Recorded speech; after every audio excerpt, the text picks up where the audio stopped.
নমস্কার বন্ধুরা, রকি কিচেনের তরফ থেকে সকলকে স্বাগত জানাচ্ছি। আমার একটা রেসিপি আপনাদের মাঝখানে শেয়ার করতে চলেছি, সেটা হচ্ছে পাও ভাজি। তাহলে চলুন দেখে নেওয়া যাক আজকের রেসিপি।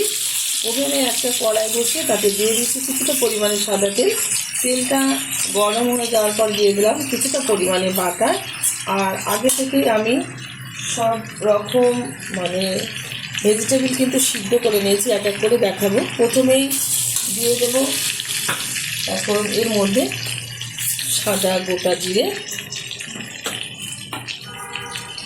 দিয়ে দিচ্ছি কুচিয়ে রাখা পেঁয়াজ,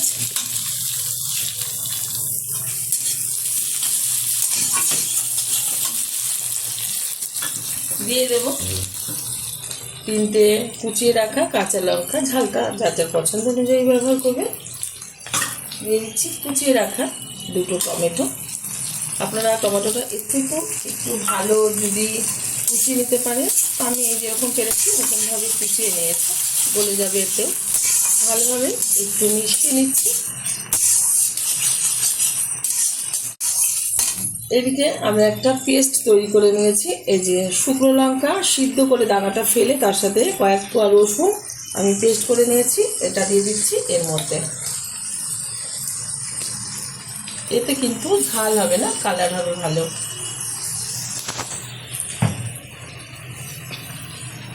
ভালোভাবে মিশিয়ে নিচ্ছি। খুব সহজভাবে বাড়িতে আপনারা যাতে পাও ভাজি বানিয়ে নিতে পারেন, তার জন্য খুব অল্প সময়ের মধ্যে সহজভাবে করে দেখাচ্ছি। আমার এই রেসিপি যদি আপনাদের ভালো লেগে থাকে আপনারা অবশ্যই চ্যানেলটি সাবস্ক্রাইব করবেন, লাইক করবেন, শেয়ার করবেন। আর কম বেশি কিন্তু এখন প্রত্যেকেই পাও ভাজিটা খেতে জানে, তো বিশেষ করে বাচ্চারা বেশি ভালোবাসে, তাদের জন্য আমি বলছি, তাদের মায়েদের কাছে বলছি, অবশ্যই আপনারা বাচ্চাদের এরকমভাবে সহযোগিতা করে দেবেন, ওদেরও ভালো লাগবে। অনেক সময় অনেকে কিনতে পারে না, আমি কিছুর জন্য দিয়ে দিচ্ছি এর মধ্যে কিছুটা আমচুর পাউডার। আমি এখানে কিন্তু লেবু ব্যবহার করব না, অনেকে লেবু ব্যবহার করে থাকে, তো আমি আমচুর ব্যবহার করলাম। এটাতে কিন্তু টকটক ভাব আসবে। দিয়ে দিচ্ছি এই যে পাও ভাজির মশলা,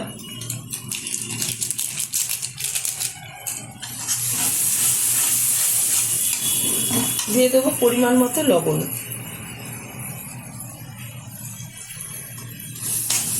যতক্ষণ কাঁচা গন্ধটা না বেরিয়ে যায় ততক্ষণ কিন্তু এটা কষাতে হবে। ভালোভাবে আমি মশলাটা কষিয়ে নিয়েছি। এখন সিদ্ধ করে রাখা ভেজিটেবিলগুলো প্রথমে দেখিয়ে দিচ্ছি। সবসময় কিন্তু এর মধ্যে যে ফুলকপিটা ব্যবহার করতে হবে সেটা কিন্তু আলাদা সিদ্ধ করে নিতে হবে, নাহলে ভেজিটেবিলগুলোর সাথে যখন এই ফুলকপির ফ্লেভারটা মিশে যাবে, ভালো লাগবে না। দিয়ে দিচ্ছি নুন আর হলুদ দিয়ে সিদ্ধ করে নিয়েছি। এদিকে আলুটাও আমি একটু ম্যাশ করে নিয়েছি, এটাও ঢেলে দিলাম। দিয়ে দিচ্ছি সিদ্ধ করে রাখা এই যে গাজর, বিট আর মটরশুঁটি, সব কিন্তু আলাদা আলাদাভাবে সিদ্ধ করেছি। দিয়ে দিচ্ছি কুচিয়ে রাখা ধনে পাতা। এবার ভালোভাবে আমি এটা মিশিয়ে নেব।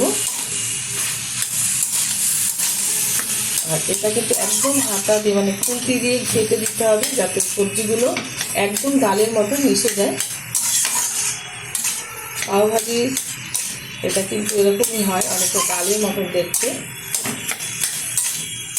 দিয়ে কিন্তু একদম ঘেঁটে দিয়েছি।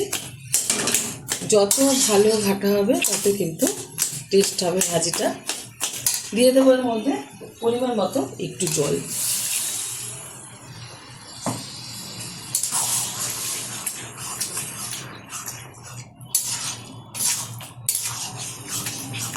এবার ভালোভাবে আমি এটা ফুটিয়ে নেব। আপনারা এটা কিন্তু বড় চাটুতেও করে নিতে পারেন, কারণ রাস্তাঘাটে যে দোকানপাটে তারা কিন্তু চাটুতেই করে। তো চাটুতে করলে পড়ে যাওয়ার ভয় থাকে, সেই কারণে আমি এটা কড়াইতে করে নিলাম। খুব সুন্দরভাবে কিন্তু জলটা শুকিয়ে গেছে আর ভাজিটা প্রায় হয়ে এসেছে। তার আগে দিয়ে দিচ্ছি একটু কাশ্মীরি লঙ্কার গুঁড়ো, ভালো কালার আসার জন্য।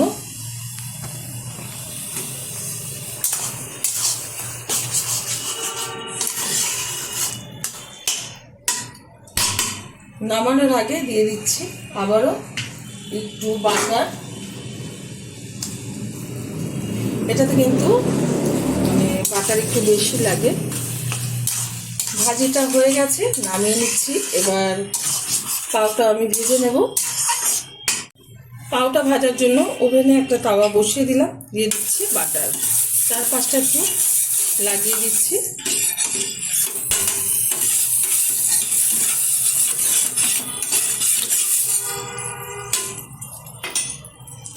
দিয়ে দেব একটু কাশ্মীরি লঙ্কার গুঁড়ো,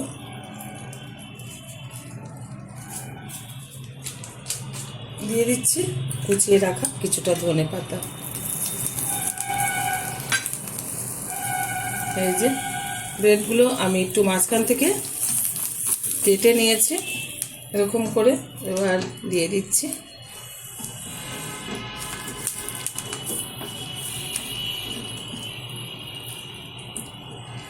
সুন্দরভাবে ভেজে নেব, তার জন্য উপর দিয়ে আবারও একটু আমি হাত দিয়ে বাটার লাগিয়ে দিচ্ছি। ভালো কালারও আসবে আর টেস্টও হবে।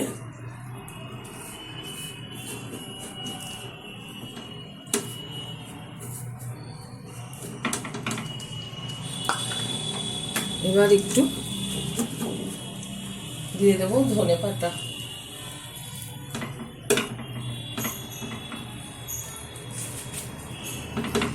একটু উল্টে দিচ্ছি।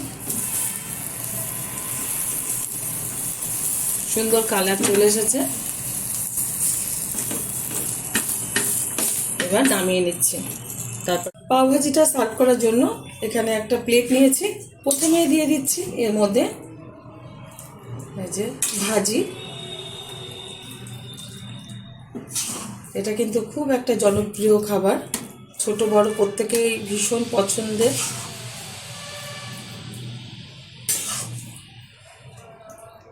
যতটা ধরে ঠিক সেরকমভাবে একটু সুন্দরভাবে সাজিয়ে নিচ্ছি। দিয়ে দিচ্ছি কিছুটা ধনেপাতা, খুব অল্প পরিমাণে দিচ্ছি।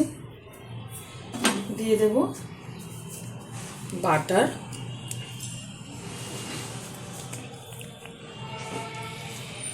দিয়ে দেব কুচিয়ে রাখা পেঁয়াজ। আপনারা বাড়িতে চাটনি করে নিতে পারেন বা চাটনি কিনতে পাওয়া যায় সেটা ব্যবহার করতে পারেন।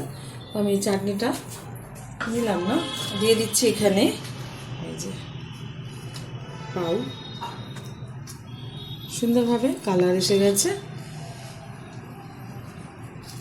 আর ধরবে না একটাই। আপনারা অবশ্যই ট্রাই করবেন। দেখা হবে পরের ভিডিওতে নতুন কোনো রেসিপি নিয়ে। ধন্যবাদ।